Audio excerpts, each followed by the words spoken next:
আগের দুটো পর্বে তোমাদের সঙ্গে শেয়ার করেছি যে আমরা ঝাড়গ্রাম এসে পৌঁছেছি এবং হোটেলে চেক ইন করেছি। তারপর ফ্রেশ হয়ে প্রথম আমরা বেরিয়েছিলাম সাইট সিন করতে। পৌঁছেছি প্রায় হচ্ছে গিয়ে 2:30 নাগাদ এবং পৌঁছানোর পরে আমরা আমাদের হোটেলে চেক ইন করেছি। 3টের সময় বেরিয়েছি। বেরোনোর পরে ফার্স্টে যেটা এসেছি সেটা হচ্ছে যে এখানকার ঝাড়গ্রামের যে ডিয়ার পার্কটা আছে সেখানে। ভিডিওটা তোমাদের সঙ্গে শেয়ার করছি, কেমন লাগলো আমাকে কমেন্টে জানাও। আমরা প্রথমে এসেছিলাম ঝাড়গ্রামের জুলজিক্যাল পার্ক সেটা দেখতে। তো এখানকার স্থানীয়রা এই জায়গাটিকে ঝাড়গ্রামের ডিয়ার পার্কও বলে। জায়গাটি বেশ সুন্দর করে সাজানো। সামনেই দেখতে পাচ্ছ টিকিট কাউন্টার, এখান থেকে টিকিট কেটে তারপরে ভেতরে প্রবেশ করা যায়। আমরা টোটাল 12 জন ছিলাম, তার মধ্যে একটি বাচ্চাও ছিল। তো 285 টাকা আমাদের টোটাল টিকিট প্রাইস পড়েছিল 12 জনের। এখানে অ্যাডাল্টদের জন্য টিকিট প্রাইস ছিল 25 টাকা করে পার হেড, আর বাচ্চাদের জন্য রয়েছে 10 টাকা করে পার হেড। পার্কে ঢুকলেই তোমরা দেখতে পাবে যে এখানে তোমরা কি কি পশু পাখি দেখতে পেতে পারো তার একটা লিস্ট দেওয়া আছে। তার সাথে রয়েছে পুরো পার্কটার একটা ছোট্ট ম্যাপ। সামনের দিকে একটুখানি এগোতেই তারপর চোখে পেয়ে গেলাম একটা স্পটেড ডিয়ারকে। তারপর হাঁটতে হাঁটতে চলে এলাম যেখানে পাখিদের খাঁচা রয়েছে সেই দিকটাতে। প্রচুর পাখি রয়েছে এখানে, আর কি কি পাখি এখানে রাখা রয়েছে তার একটা ছোট্ট লিস্টও এখানে দেওয়া রয়েছে। আর সবার আগে তারপর যে পাখিকে চোখে পড়লো সে হলো আমাদের জাতীয় পাখি ময়ূর। এই খাঁচার ভেতরে আবার টিয়াও ছিল।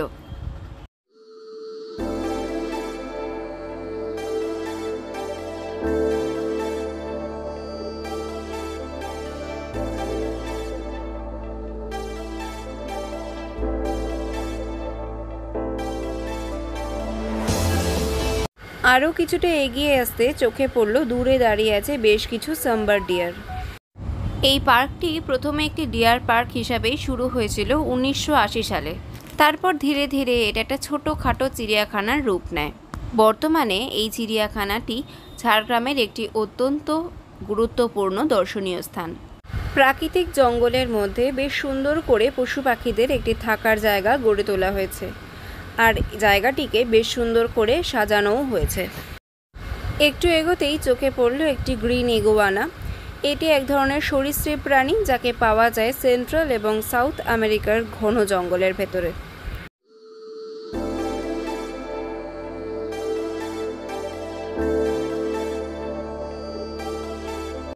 পাশের জায়গাটি ছিল ওয়াটার মনিটর লেজার্ডের জন্য, তবে তাকে আমরা এখানে কোথাও দেখতে পাইনি।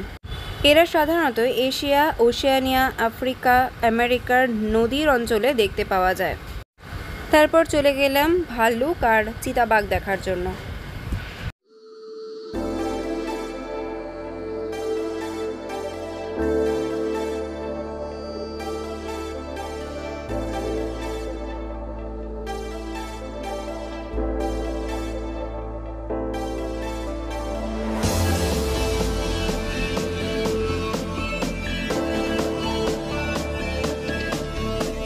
একটু এগোতেই চোখে পড়ল স্লথ ডিয়ার।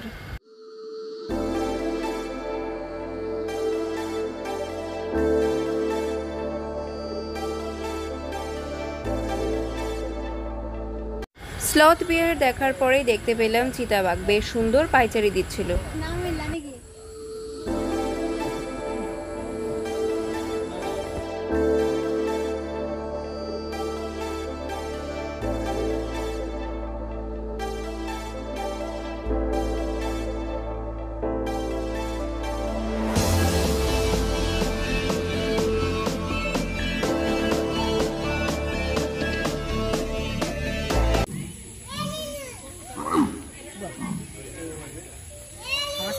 শুনতে পেলে ওর ডাকটা, তারপরে ও চুপ করে বসে পড়েছিল ওখানে।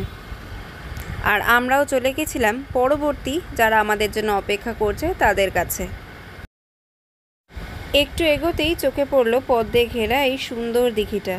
কি সুন্দর ফুল ফুটে রয়েছে পুরো দিঘিটা জুড়ে। তবে এখানে বেশিক্ষণ দাঁড়িয়ে থাকা গেল না, কারণ আমার মা ডাকছিল হায়না দেখার জন্য। হায়না দেখানোর আগে তোমাদেরকে একটু জানিয়ে রাখি যে এই পার্কটি প্রতিদিন সকাল 9টা থেকে সন্ধে 6টা পর্যন্তই খোলা থাকে। এই জায়গাটা হলো হায়নাদের বাসস্থান এই পার্কের ভেতরে। এই যে উনি দর্শন দেওয়ার জন্য বেরিয়েও এসেছেন।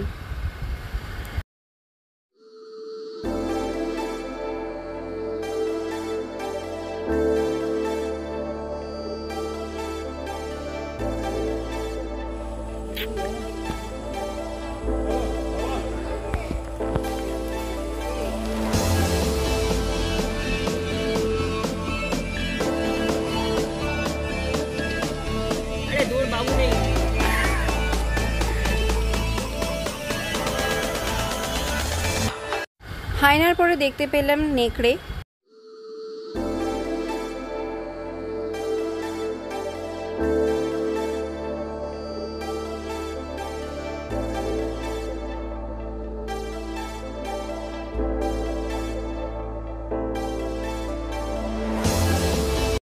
আর তারপর দেখলাম জংলি বিড়াল।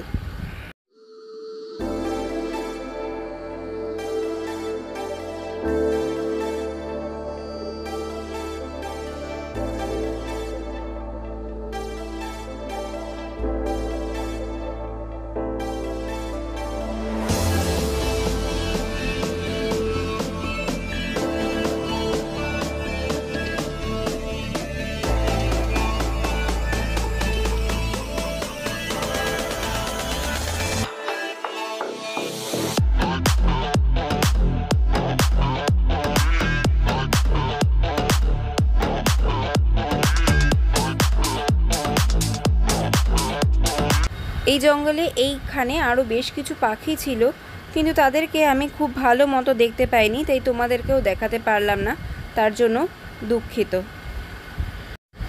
আর তারপরেই আমরা চলে গিয়েছিলাম বাঁদরের খাঁচার কাছে। মা বাঁদরটা ঘুমাচ্ছে আর বাচ্চাটা তাকে সমানে ডিস্টার্ব করছে।